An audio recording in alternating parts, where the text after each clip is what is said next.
và xong group và người xua luôn để tôi tỏ niên này group nặng cái sao lấy và ngày ní nhân viên đến mối để tôi nên grammar present perfect for experience chẳng ta nên học lưu pi present perfect đại tế và chẳng present perfect và sân chia mai dương bó nè cái hai tháp phải chụp bằng cá body bowl còn đây vi min từ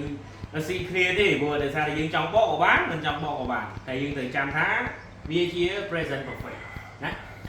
present perfectคือปลาสำรับบ่า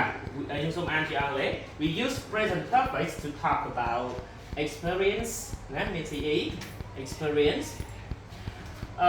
we had or haven't had between some point in the past and now បាទចឹងមានន័យថាពួកយើងប្រើបច្ចុប្បន្នកាលបរិបូរណ៍ឬក៏ present perfect ដើម្បីទៅនិយាយគ្នាអំពីបទពិសោធន៍ហើយពួកយើងក៏អាចប្រើប្រាស់សំទោសពួកយើងអាចប្រើពាក្យ had ឬក៏ haven't had មានន័យថាពួកយើងមានពេលហ្នឹងឬក៏អត់មានពេលហ្នឹងដោយពឹងផ្អែកទៅលើអតីតកាលនិងបច្ចុប្បន្នកាលបើសិនជាមួយទៀតណាគេអាចនិយាយថាប្រើ present perfect ដើម្បីបង្ហាញពីបទពិសោធន៍មានន័យថាអតីតកាលរហូតមកដល់បន្តដល់រឿងរ៉ាវបច្ចុប្បន្នអូខេ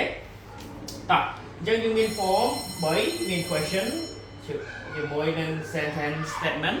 ហើយនឹង negative បាទ negative statement តើអញ្ចឹងមើលតកតងជាមួយនឹង question គឺមាន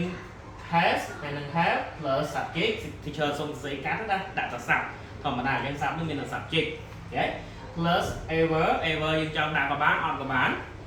plus past participle បាទហើយ plus question mark ប្រយ័ត្នអត់ហើយ past participle នេះគឺគេហៅវាជា verb 3បាទ verb 3កិរិយាសព្ទខ្ទង់ទី3ណាតោះអញ្ចឹងមើលដល់ជា sentence statement គឺមាន subject plus has plus have plus verb 3 plus object លើយ៉ាងទៅបាទវាមានកម្មបត្តិអីដាក់ឲ្យវាបានច្រើនដាក់មកណា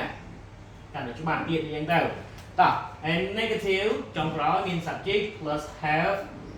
plus has plus have plus not បូកជាមួយនឹង verb 3ណាហើយបូក object តាមនឹងទៅហើយកុំភ្លេច full stop ផងបាទអត់ភ្លេចនឹងពួកកូនសិស្សរបស់ខ្ញុំគឺវាច្រើនភ្លេចណាបាទឥឡូវយើងមើលទៅលើexample តតែដល់ចូលដល់ example ទីចូលសូមបង្ហាញពីនេះសិនអញ្ចឹង has នេះគឺយើងប្រើជាមួយនឹង third person singular មានន័យខ្លះមាន he she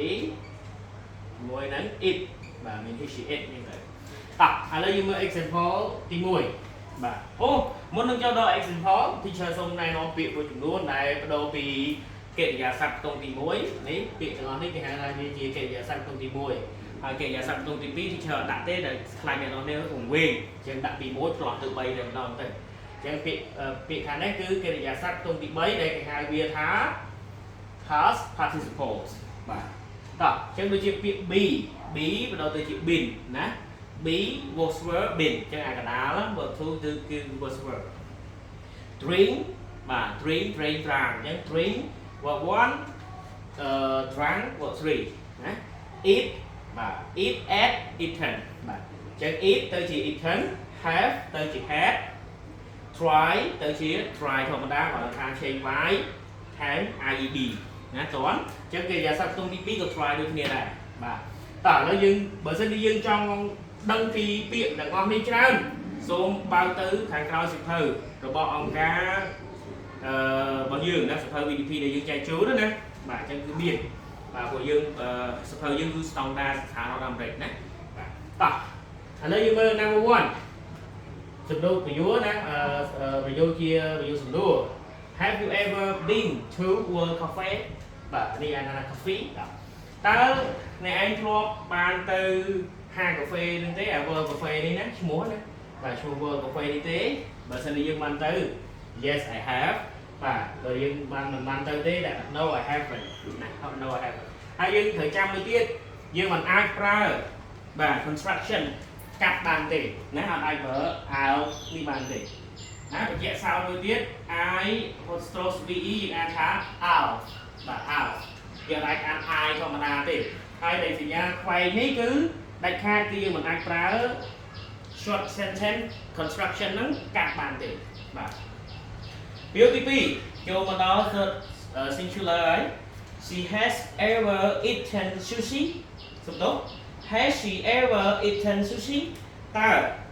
នាងធ្លាប់ទទួលទាន sushi នេះដែរឬទេបាទ sushi អាហាររបស់ជប៉ុន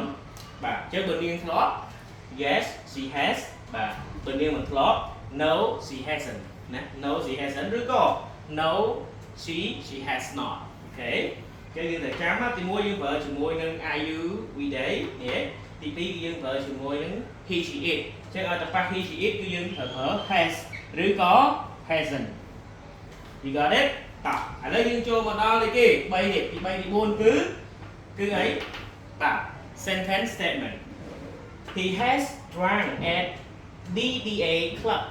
បាទជឿមានន័យថាគាត់បានស្រវឹងបាទគាត់បានស្រវឹងជួបជុំនៅឯ DDA club បាទយើងអាចប្រើវាបានជា present perfect ណាយើងមើល perfect កន្លែងណាគឺ has មិនមែនគាត់មានស្រវឹងទេណាបាទមិនមែនគាត់មានជាតិស្រវឹងទេបាទហើយមើលកន្លែងណាទៀតគឺមើល verb អី verb 3ណាអត់បាទអញ្ចឹង drink ទៅជា drank អញ្ចឹង drank verb 3កាលណាគេប្រើ verb 3គឺជាបង្ហាញពីបាទនេះ present perfect example 4 I have finished ed បាទអញ្ចឹង ed កន្លែងនេះក៏គេបង្ហាញជា verb 3ដែរហើយ verb 2ក៏ finish ed ដែរអត់ប្រែប្រួលទេអ្វីដែលយើងមើលវាជា present perfect គឺ have ណាបាទ I have finished the report បាទ I have finished the report នេះលេខចុចអូខេអញ្ចឹងខ្ញុំបានបញ្ចប់ការងាររបស់ខ្ញុំឬក៏ខ្ញុំបានបញ្ចប់របាយការណ៍របស់ខ្ញុំរួចហើយ sign អីគេ sign last week មានន័យថាតាំងពីគេថែម object ណាបាទតាំងពីអាទិត្យមុនមកម្លេះអូខេតើអញ្ចឹងមេរៀនរបស់ខ្ញុំគឺមានតែប៉ុណ្ណឹងតកតងជាមួយនឹង present perfect for experience បាទអញ្ចឹងអ្នកនរនេះអាចយកពាក្យឬក៏យក form ទៅខាងជា3នេះយកទៅ make the sentences បាទហើយបើសិនជាបងប្អូនអត់ចាំណាអត់ចាំពី verb 1បដូរទៅជា verb 3ទេសូមបើកទៅខាងក្រោយសៀវភៅរបស់អង្គការ AACO របស់យើងណាគេនឹងមានអញ្ចឹងអរគុណច្រើនហើយមេរៀននេះនឹងជួយបងប្អូនច្រើនតកតងជាមួយនឹងការប្រើប្រាស់ប្រចាំថ្ងៃជួបគ្នាសប្តាហ៍ក្រោយ